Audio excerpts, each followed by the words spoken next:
Iyalah kita minta semua dilakukan investigasi. Tapi kalau kami perlu pendapat bahwa paling penting adalah kalau ada kekurangan atau ada yang kritik atau masukan mohon disampaikan yang jalur-jalur yang lah. Ya selama ini sudah kita pun komunikasi. Prihatin nggak sih Mas ada teror-teror kayak gitu? Iya dong. Beda hari begini Pak. Pemerintah meminta Polri untuk menyelidiki dan menginvestigasi teror yang menimpa influencer atau kreator konten dan aktivis usai mengkritik sejumlah program pemerintah. Namun para pengkritik juga diingatkan agar menyampaikan kritik dengan cara yang benar. Masih bersama kreator konten Ramon Doni Adam yang dikenal dengan DJ Doni, Syari Anavita, serta manajer kampanye iklim dan energi Greenpeace Indonesia Iqbal Damanik. Gimana Bung Iqbal? Kritik dengan cara yang baik gitu ya, itu mungkin juga bentuk insekuritas gitu ya. Kenapa tuh? Dalam hal apa? Kenapa tidak nyaman dengan kritik dan harus dengan cara yang baik? Kritik dalam iklim demokrasi, dalam suasana seperti ini adalah hal yang baik gitu ya. Jadi bukan soal cara yang baik atau tidak. Kritik juga bukan menihilkan kinerja pemerintah, bukan menihilkan kerja TNI Polri yang di sana. Tetapi kritik adalah upaya bahwa ada kebijakan yang bisa jauh lebih baik gitu. Jadi pada titik Pareto optimumnya gitu. Mereka mampu dan mereka bisa gitu. Kita tahu misalnya begini, Kompas itu menerbitkan minggu ketiga, pekan ketiga bencana itu masih terdapat daerah yang terisolir. Dalam pikiran kita adalah Presiden sudah ke sana dan pekan ketiga masih ada yang terisolir gitu. Artinya kita berpikir bahwa loh pemerintah harusnya mampu dong gitu, paling tidak mendata daerah-daerah mana saja yang masih terisolir dan mereka akan melakukan apa gitu. Tapi kalau kemudian kritik dengan cara yang baik, ya kritik kita baik gitu ya. Dan menurut saya nggak ada kritik-kritik yang tidak disampaikan dengan cara yang baik gitu. Dan yang disampaikan kawan-kawan konten kreator maupun aktivis menurut Bang Iqbal ya sekeras-kerasnya kritik adalah rasa cinta dan kasih sayang kan terhadap bangsa ini, terhadap penyelenggara negara. Jangan karena kami tidak punya seragam, tidak punya jabatan, sehingga kritik dianggap mempermalukan negara. Tidak.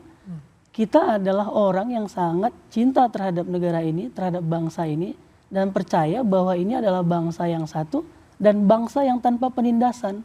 Jadi itu yang kita penting. Ada hak warga negara yang harus dipenuhi oleh negara dan kita yakin bahwa negara mampu. Jadi gini, APBN itu bukan soal kita bayar pajak aja, tapi itu dana publik. Nah, pejabat-pejabat ini hidup mereka kan dibayar dengan dana publik gitu.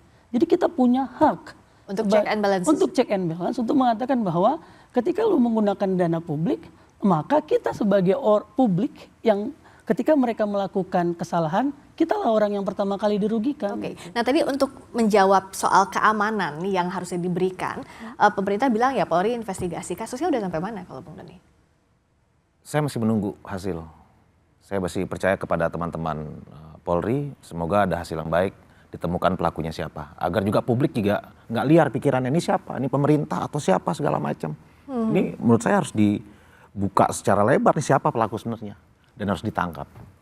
Kalau how to-nya, bagaimana menyampaikan kritik, itu Bung Doni gimana sih selama ini menyampaikan, sudahkah di jalur yang menurut Bung Doni, yaitu efektif, baik, dan rasa sayang sebagai warga negara?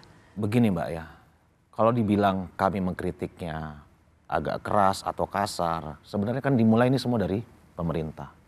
Awal mulai saya mengkritik agak kasar dan keras itu kan karena saya bercermin dari pemerintah, rakyatnya cermin dari pemerintah.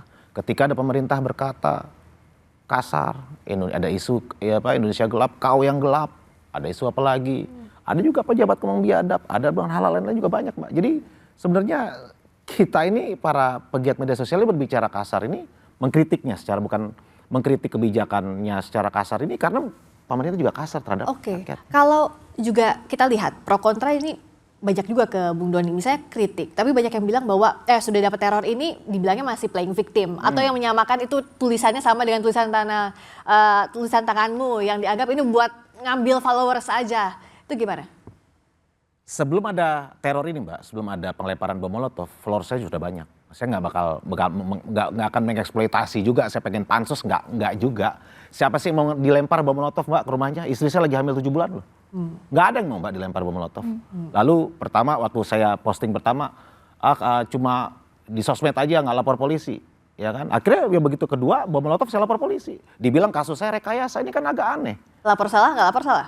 Lapor salah nggak lapor salah, dibilang rekayasa. Ini kan harus dibuktikan. Ketika lu ngomong rekayasa, ngomongnya jangan di sosmed juga, ngomong di kantor polisi. Berarti kan yang mengatakan rekayasa ini kan berarti nggak percaya sama Polri. Padahal saya sudah lapor ke Polri, ke polisi.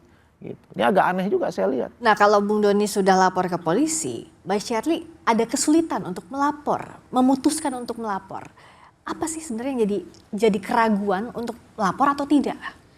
Ya, kalau Shirley memang memutuskan untuk tidak melapor Bang, karena CCTV yang Shirley dapat itu adalah punya tetangga. Jadi Shirley saat itu belum memasang CCTV di rumah.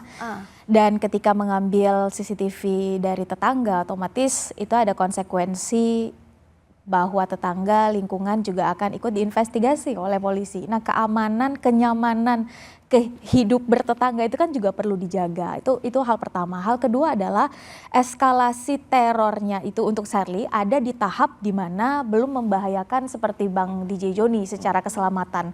Kalau bom molotov yang seperti Bang DJ Joni ini saya pikir harus dilaporkan ke polisi. Bahkan kalau misalnya ditanya ke Shirley ketika eskalasinya meningkat, Shirley pikir Shirley juga akan melapor ke polisi. Sehingga apa yang dilakukan oleh Bang DJ Joni itu sangat amat cukup sekiranya polisi benar-benar menginvestigasi dan mengusut tuntas ini. Karena kalau sampai kita berpikir polisi kita tidak mampu mengusut ini secara tuntas, wah itu penghinaan terhadap kapasitas polisi kita. Polisi kita itu punya kapasitas dan punya kemampuan untuk mengusut ini secara tuntas. Shirley yakin kalau memang serius. Jadi kalau sampai yang sudah dilaporkan ini tidak diusut secara tuntas, maka kita semua perlu bertanya, kenapa ini tidak selesai, mengingat sebetulnya ini adalah sesuatu yang sudah pernah terjadi sebelumnya dan sudah dilaporkan juga. Maka dalam hal ini, Shirley pribadi sangat berharap kasus yang sudah dilaporkan ke polisi ini tuntas. Betul. Ini untuk membuktikan bahwa kita aman, kita dilindungi, kita sebagai masyarakat bisa kok dalam hal ini ketika punya masalah kita laporkan ke polisi dan masalahnya tuntas. Poin kedua adalah mengenai ada narasi atau ada pihak-pihak yang akhirnya membuat opini begitu, wah ini rekayasa, wah ini kayaknya dibuat-buat begitu. Ini hanya pemikiran Shirley sebagai warga, sebagai korban teror. Bayangkan kalau yang mendapatkan teror itu adalah, ini mungkin karena ke Shirley gitu ya, adalah adik perempuanmu, anak perempuanmu misalnya, yang saat ini sedang merantau, tinggal bersama adiknya misalnya. Terus anak perempuanmu mendapatkan perlakuan seperti itu kira-kira untuk apa? Tujuannya dia melakukan rekayasa itu untuk apa? Dari situ Shirley tahu untungnya apa. Kalau misalnya Bang Doni adalah bilang untuk apa melakukan itu pada keluarga yang istrinya sedang hamil 7 bulan. Nanti mungkin Bang Damanik punya cara berpikir lain. Tapi ayolah kita sesama masyarakat letakkan kaki kita di sepatu korban dalam konteks apapun, entah bencana Sumatera, entah konteksnya teror, maka kita akan tahu bahwa mereka yang mengucap atau membuat opini narasi bahwa ini adalah rekayasa adalah mereka yang jangan-jangan senang dengan kebohongan dan pembohongan itu sendiri. Bang Iqbal, tapi untuk tadi melapor secara individu kan nggak mudah juga ya, dengan berbagai pertimbangan. Gimana menurut lo? Ya kami melihat ini harus diselesaikan secara struktural juga gitu. Teror-teror ini kan bukan kali ini aja terjadi. Ada wartawan Tempo juga yang dapat, ada wartawan Jubi juga yang dapat, ada beberapa aktivis-aktivis lainnya yang dapat. Dan ini harus diselesaikan secara tuntas gitu. Dan untuk menyelesaikan ini secara tuntas, seperti yang kita tadi, dan kita berharap sama Kepolisian Republik Indonesia, karena mereka punya kemampuan untuk menyelesaikan ini, mereka tuntaskan penyelesaian ini. Bang Iqbal lapor nggak kalau kasus? Kami ada beberapa yang saat ini belum, tapi kami mempertimbangkan tidak hanya ke kepolisian ya, karena ada beberapa lembaga-lembaga di Indonesia yang bisa kita mintai pertanggungjawabannya gitu. Pertama Ombudsman, mereka punya kemampuan untuk memanggil kepolisian, lalu kemudian LPSK, termasuk Komnas HAM. Jadi kita akan berpikir ini itu dalam negeri, bahkan kami juga sedang mempertimbangkan untuk mencatatkan ini kepada UN Rapporteur untuk para pembela HAM dan lingkungan hidup gitu. Jadi kita harus catatkan kasus-kasus pembungkaman suara para aktivis, para influencer, para pengkritik ini kepada UN Rapporteur untuk menjadi catatan iklim demokrasi Indonesia apakah memang baik-baik saja atau tidak gitu. Jadi upaya-upaya pembungkaman, kalau seandainya pengancam ini merasa bahwa kita merugikan pemerintah, sebenarnya apa yang mereka lakukan sebenarnya sedang mendiskreditkan bangsa ini. So, jadi sebenarnya teror yang berkali-kali sudah dialami ini harusnya ya selesai, dibuktikan ada kasus yang sampai tuntas. Betul.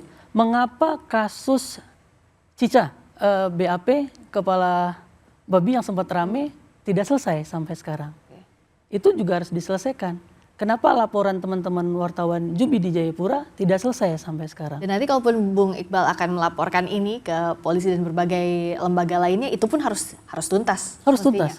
Jadi sehingga saya menganggap dan kami semua menganggap ini adalah pembungkaman terhadap masyarakat sipil sebenarnya. Terhadap pilar demokrasi yang memantau jalannya pemerintahan. Sehingga laporan ini tidak bisa hanya sekedar laporan pribadi gitu, tapi kita harus melihat bahwa ini adalah di iklim demokrasi yang sedang tidak baik-baik saja di Indonesia. Kalau dianggap upaya pembungkaman ini di paruh sebelumnya bahwa ini tidak berhasil karena kawan-kawan akan tetap bersuara, kenapa tetap berani bersuara dan gimana untuk juga tetap menjaga keamanan dan keselamatan kawan-kawan?